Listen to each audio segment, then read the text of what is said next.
ဒီစင်ကြီးရဲ့ပတ်ဝန်းကျင်ကိုအကဲခတ်ရမယ်ဒါကြောင့်ဆရာဝန်တွေဆိုတော့ treatment စေကူတမှုလုပ်တော့မယ်ဆိုတော့လူနာရဲ့လက္ခဏာကိုအရင်ကြည့်ရဘာကိုအရင်ကြည့်ရတော့ signature ပေါ့ဗျလက္ခဏာကိုအရင်ကြည့်ရဒီစင်ကြီးရဲ့လက္ခဏာကိုကြည့်တဲ့အခါဘာကြောင့်ဖြစ်တာတုံးဆိုတော့ဒီစင်ကြီးဘယ်မှာထားတော့ဟာဘယင်ကြီးကနန်းတော်ဓမြခမ်းထားတဲ့နေရာမှာထားတယ်အကောင်းဆုံးစားအစာတွေကျွေးထားတယ်ဟာဟုတ်ပြီစင်ကြီးထားတဲ့ဥယျာဉ်ကိုသူတစ်ချက်အကဲခတ်ကြည့်ချင်ပါတယ်ဆိုတော့ခြေရလက်ရတွေပြတ်နေတာရှိအဲ့ဒီမှာဘာလုပ်လိုက်လဲဆိုတော့အဲ့ဒီစင်ကြီးထားတဲ့နေရာကိုညဘက်ကြရင်တဲ့စစ်တပ်ကိုအဆောင်ချထားပါအဆောင်ချလိုက်တာညကြတော့ထင်တဲ့အတိုင်းပဲလူတွေရောက်လာပြီးတဲ့အခါကျတော့ဟာတဟာခိုးဟာလုံးကြံဟာဒီနည်းနဲ့သူတို့လုံးကြအဲ့စင်ကြီးဘေးမှာနေပိုင်းတပ်ဖို့ဖြတ်ဖို့ခိုးဖို့လူဖို့ရက်ဖို့မကျင်နိုင်နင်းဖို့တပ်ဖို့ရိုက်ဖို့အဲ့ဒါတွေသူတို့အချင်းချင်းလူချင်းချင်းစကားပြောနေကြတခိုးတွေဓမြတွေအကြမ်းတွေအရိုင်းတွေပေါ့အဲ့ဒါကိုပြောပါများတဲ့ကစင်ကြီးကတလားလောက်လဲကြာရောအဲ့ဒီစင်ကြီးကသူ့ကိုသင်ပေးနေတယ်လို့ထင်နေတယ်ကဲဆင်တဲ့လူ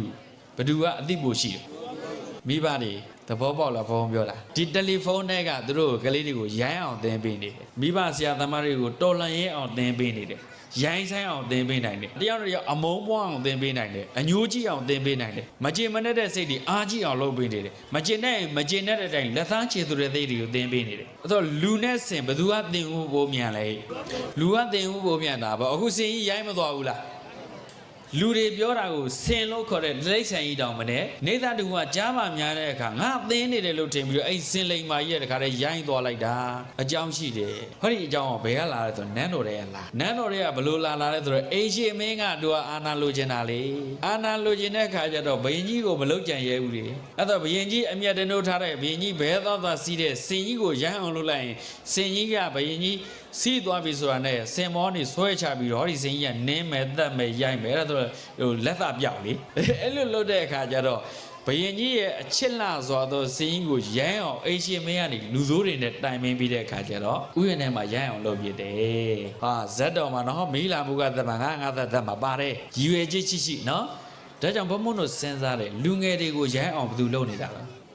ဘုံမပြောချင်တော့ဟုတ်လားလူငယ်တွေကိုယဉ်ကျေးအောင်မဆုံးမနိုင်တာဘယ်သူတို့ဆရာတွေလူငယ်တွေကိုရမ်းအောင်လုပ်နေတာမိဘတွေလူငယ်တွေကိုယဉ်ကျေးအောင်မသွန်တိုင်နိုင်တော့တာဆရာတွေခုဒီဆရာကြီးတွေ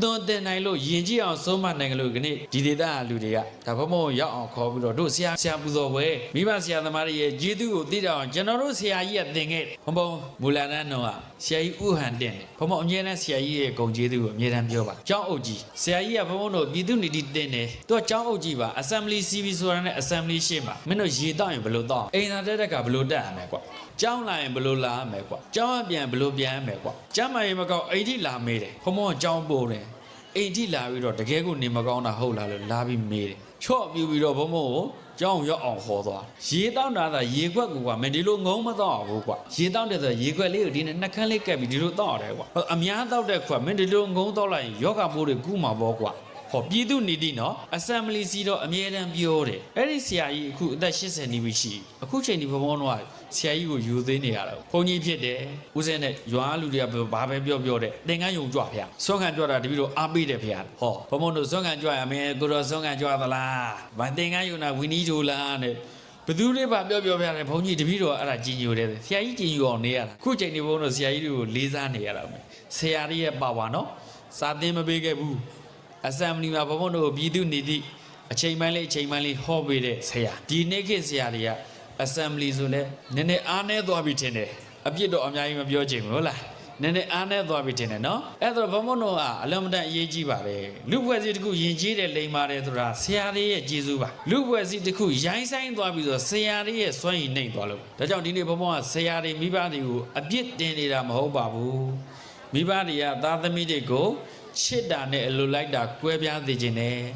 ့ဆရာတွေကတပည့်တွေကိုမိုက်ရိုင်းကြမ်းတန်းဆုံးမမလားရင်ကျေးလိမ်မအောင်ဟောအလုံးနဲ့လိမ်မာတဲ့အသိပညာနဲ့ဆုံးမမလားဒါအရေးကြီးပါတယ်ဒါကြောင့်ဒီကနေ့လူတွေရိုင်းလာတာဟာမိဘဆရာတွေရဲ့အပြစ်မကင်းဘူးအဲ့